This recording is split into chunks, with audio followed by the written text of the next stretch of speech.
കഴിഞ്ഞ മാസങ്ങളിൽ മുൻ കോൺഗ്രസ് പ്രസിഡന്റും പ്രതിപക്ഷ നേതാവുമായ രാഹുൽ ഗാന്ധി ഇന്ത്യയുടെ സായുധ സേനകളോടും സുരക്ഷാ ഏജൻസികളോടുമുള്ള തന്റെ നിലപാടിനെ കുറിച്ച് ഗുരുതരമായ ചോദ്യങ്ങൾ ഉയർത്തുന്ന പ്രസ്താവനകൾ ആവർത്തിച്ച് നടത്തിയിട്ടുണ്ട്. അദ്ദേഹത്തിന്റെ വാചാടോപങ്ങൾ രാജ്യത്തെ സംരക്ഷിക്കുന്ന ധീരരായ സൈനികരുടെ മനോവീര്യം കുറക്കുക മാത്രമല്ല, പൊതുജനങ്ങൾക്കിടയിൽ ഭിന്നതയും അവിശ്വാസ്യവും വളർത്തുകയും ചെയ്യുന്നുണ്ട്. ഇത്തരത്തിൽ സുരക്ഷാ സേനകളുടെ സമഗ്രതയും ഉദ്ദേശങ്ങളെയും രാഹുൽ ഗാന്ധി പലതവണ ചോദ്യം ചെയ്തിട്ടുണ്ട്.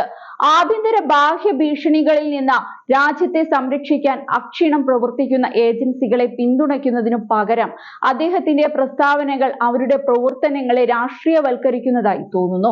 ദേശീയ സുരക്ഷ പരമപ്രധാനമായ ഒരു സമയത്താണ് സൈന്യത്തെയും അർദ്ധസൈനിക വിഭാഗങ്ങളെയും സംശയിക്കുന്ന ഈ പ്രവണത വരുന്നത്.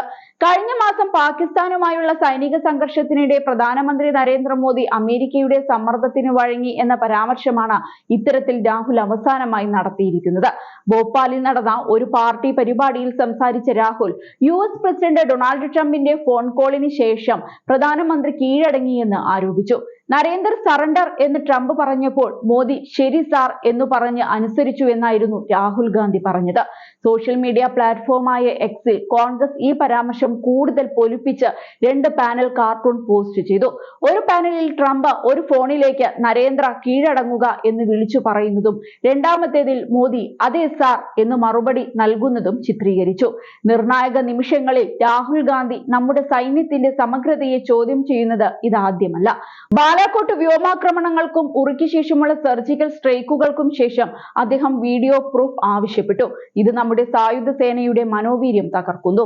മാരകമായ ഗാൽവാൻ ഏറ്റുമുട്ടലിൽ നമ്മുടെ സൈനികരുടെ ത്യാഗത്തെ ആദരിക്കുന്നതിനു പകരം ദുരന്തത്തെ രാഷ്ട്രീയവൽക്കരിക്കുവാനും സർക്കാർ സാഹചര്യം കൈകാര്യം ചെയ്ത രീതിയെ കുറ്റപ്പെടുത്താനും അദ്ദേഹം തീരുമാനിച്ചു.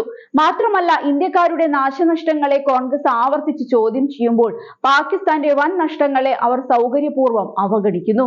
ഇന്ത്യയുടെ തിരിച്ചടികൾ പാകിസ്ഥാന്റെ ഭീകരവാദ അടിസ്ഥാന സൗകര്യങ്ങളെ തളർത്തിയെന്നത് നിഷ്പക്ഷ നിരീക്ഷകർ പോലും അംഗീകരിക്കുന്ന വസ്തുതയാണ്. എന്നിരുന്നാലും രാഹുൽ ഗാന്ധി ഈ തന്ത്രപരമായ നേട്ടങ്ങൾ അംഗീകരിക്കാൻ വിസമ്മതിക്കുന്നു.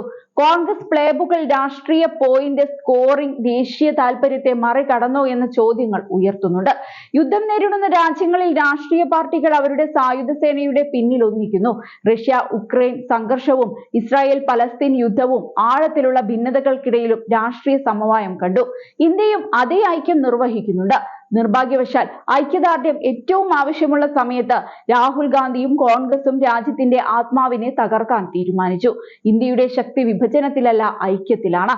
കൂട്ടായ ദൃഢനിശ്ചയം ആവശ്യമുള്ള നിമിഷങ്ങളിൽ നമ്മുടെ രാജ്യത്തെ എല്ലാ പാർട്ടികളുടെയും നേതൃത്വം രാജ്യത്തിന്റെ ആത്മാവിനെ പ്രതിഫലിപ്പിക്കണം.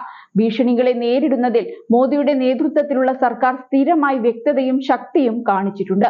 പ്രതിപക്ഷം അവസരത്തിനൊത്ത് ഉയരുകയും അതേ പക്വതയോടും ദേശീയ അഭിമാനത്തോടും കൂടി പ്രവർത്തിക്കുകയും ചെയ്യേണ്ട സമയമാണിതെന്നാണ് രാഹുലിന് നേരെ തിരിഞ്ഞുള്ള ഉപദേശം.